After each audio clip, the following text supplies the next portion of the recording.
The queen's beauty was spoken of long before her name ever was. In the kingdom of Bellavia, people said she did not age like ordinary women, while others faded beneath childbirth, illness, and time. Queen Isolda's skin remained pale and smooth, her eyes bright, her presence almost unreal. Men bowed not only from loyalty, but from awe. Women whispered her name with envy and fear. But beauty like hers did not come from prayer or blessing. It came from payson every dawn. Before the palace bells rang, the queen's chambers filled with steam. Servants sealed the doors, drew heavy curtains, and poured a clear liquid into the marble bath. It looked harmless like water touched by moonlight, but no one dared breathe too deeply when it warmed. The liquid burned the lungs. Only Queen Isolda was allowed inside. They called it the White Bath. Officially, it was described as a sacred cleansing ritual passed down from ancient queens. Unofficially, servants whispered another name for it, the poison bath. The queen first discovered it in her 17th year, when a traveling alchemist arrived at court. He carried vials of glass so thin they trembled in the hand, and he spoke of substances that erased wrinkles, tightened skin, and slowed time itself. He warned her, "This substance brings beauty," he said quietly, "but it does not forgive." Queen Isolda was young, already beautiful, but terrified of losing what power her appearance gave her. In Bellavia, queens were admired only as long as they remained desirable. Older queens were pushed aside, replaced by younger wives, forgotten by history. She chose beauty. The first bath felt like nothing. Warmth spread across her skin, her pores opening as if drinking in youth itself. When she emerged, servants gasped.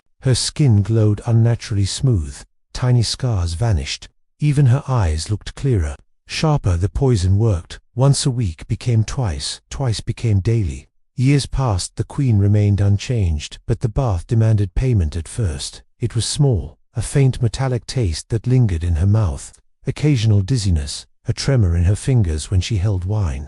She ignored it. By her 30th year, while her beauty was untouched, her temper was not. She grew impatient, cruel. She dismissed servants for minor mistakes. She ordered mirrors covered when she felt tired, terrified of seeing any flaw. She could not miss a bath on days when she tried. Headaches split her skull. Her skin felt tight, cracking, as if the poison had replaced something inside her. When she returned to the bath, relief flooded her body like forgiveness. The poison had become necessary. Servants began falling ill. Those assigned to clean the bathhouse developed coughing fits that never stopped. Their hair thinned. Their skin turned gray.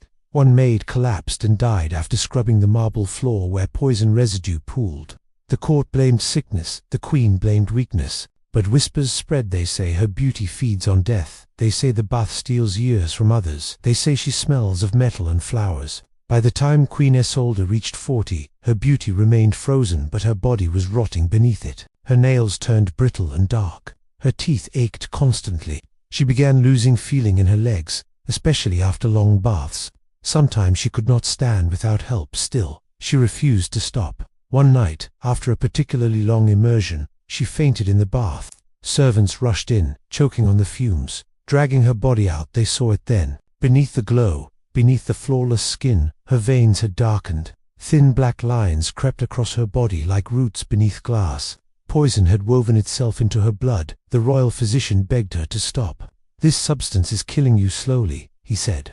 "Your beauty is borrowed time." Queen Isolda stared at him, calm and cold. "Then I will borrow until there is nothing left." She increased the baths. Daily became twice daily. Her beauty became legendary. Foreign kings sent portraits to compare.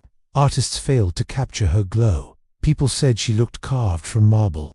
But marble cracks at night. Alone, the queen screamed from pain she could no longer hide. Her organs burned. Her bones felt hollow. She vomited blood into silk cloths, then bathed again to erase the weakness from her face. The poison kept her beautiful, and it kept her alive. Barely by her 50th year, she could no longer walk. Servants carried her to the bath. Her skin, still flawless, stretched over a body failing from within. Her eyes shone, but they were hollow.